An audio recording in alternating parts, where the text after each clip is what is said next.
Ketegangan geopolitik global kembali menguat setelah pernyataan Presiden Amerika Serikat Donald Trump mengenai ambisi negaranya terhadap Greenland memicu reaksi keras dari China. Pernyataan tersebut bukan hanya membuka kembali perdebatan lama soal kepentingan strategis di kawasan Arktik, tetapi juga memperlihatkan semakin rapuhnya stabilitas hubungan internasional di tengah persaingan kekuatan besar dunia. Trump secara terbuka menyatakan bahwa Amerika Serikat akan melakukan sesuatu terhadap Greenland, suka atau tidak suka. Menurutnya, penguasaan Greenland merupakan kebutuhan strategis demi keamanan nasional Amerika Serikat. Ia berulang kali menyebut China dan Rusia sebagai ancaman potensial yang bisa mengambil alih wilayah tersebut jika Amerika Serikat tidak bertindak. Dalam pandangan Trump, Greenland diposisikan sebagai benteng strategis terakhir di kawasan Arktik. Ia menilai kegagalan mengamankan wilayah itu akan membuka peluang bagi rival global untuk memperluas pengaruh militernya di kawasan yang semakin vital secara geopolitik dan ekonomi. Pernyataan ini segera memicu respons dari Beijing. Melalui juru bicara Kementerian Luar Negeri China, Mao Ning, pemerintah China secara tegas membantah tudingan bahwa negaranya memiliki ambisi untuk menguasai Greenland.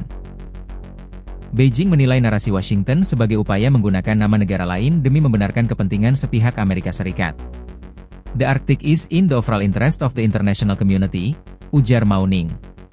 Ia menegaskan bahwa aktivitas China di kawasan Arktik bertujuan untuk mendorong perdamaian, stabilitas, dan pembangunan berkelanjutan, serta dilakukan sesuai dengan hukum internasional. China juga menekankan bahwa hak semua negara untuk beraktivitas di kawasan tersebut harus dihormati. China secara terbuka meminta Amerika Serikat untuk tidak menggunakan negara lain sebagai dalih dalam mengejar kepentingan strategisnya sendiri. Bagi Beijing, isu Greenland adalah urusan kebijakan Amerika Serikat yang tidak seharusnya dikaitkan dengan China maupun Rusia secara sepihak. Ketegangan tidak berhenti pada isu Greenland. Dalam perkembangan lain, China juga menyatakan sikap tegas terkait Iran. Beijing menyampaikan penolakannya terhadap ancaman tekanan ekonomi dan militer Amerika Serikat terhadap Teheran, termasuk rencana penerapan tarif tambahan sebesar 25% bagi negara yang masih menjalin kerja sama ekonomi dengan Iran. China menilai kebijakan tersebut sebagai sanksi unilateral yang tidak sah dan bertentangan dengan prinsip hubungan internasional. Pemerintah China menegaskan akan melindungi kepentingan komersialnya yang sah, termasuk kerja sama energi dengan Iran, serta menyerukan penyelesaian konflik melalui dialog dan stabilitas kawasan Timur Tengah. Sikap China ini muncul di tengah meningkatnya spekulasi mengenai kemungkinan langkah militer Amerika Serikat terhadap Iran. Sejumlah laporan menyebutkan bahwa Pentagon telah menyiapkan berbagai opsi strategis, mulai dari serangan terbatas, tekanan siber, hingga pendekatan diplomatik.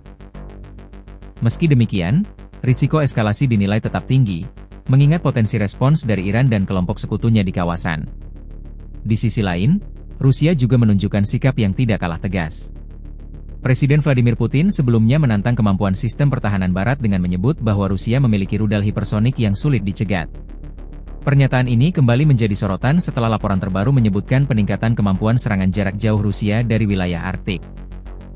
Sejumlah analis menilai bahwa meningkatnya aktivitas militer di kawasan Arktik, termasuk modernisasi sistem senjata, turut menjadi salah satu alasan mengapa Greenland semakin dipandang strategis oleh Amerika Serikat. Wilayah tersebut dinilai memiliki posisi geografis penting dalam konteks pertahanan dan pengawasan lintas benua. Kombinasi isu Greenland, Iran, Arktik, dan Timur Tengah menunjukkan bahwa dunia kini memasuki fase persaingan global yang semakin kompleks. Ketegangan tidak lagi bersifat regional, melainkan saling terhubung dalam dinamika kekuatan multipolar. Para pengamat menilai bahwa yang terjadi saat ini bukan sekadar perang narasi atau adu pernyataan politik, melainkan perebutan pengaruh jangka panjang antar kekuatan besar.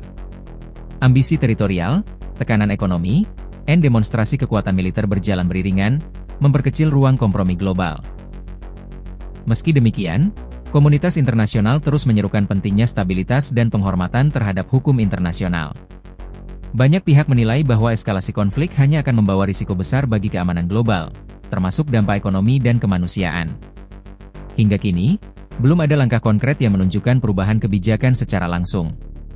Namun satu hal menjadi jelas, dunia sedang berada pada titik krusial. Setiap keputusan politik yang diambil oleh negara-negara besar berpotensi membawa konsekuensi luas, bukan hanya bagi kawasan tertentu, tetapi bagi stabilitas global secara keseluruhan. Dalam situasi yang semakin kompleks ini, pertanyaan terbesar bukan lagi siapa yang paling kuat, melainkan siapa yang mampu menahan diri dan menjaga keseimbangan di tengah persaingan global yang kian tajam.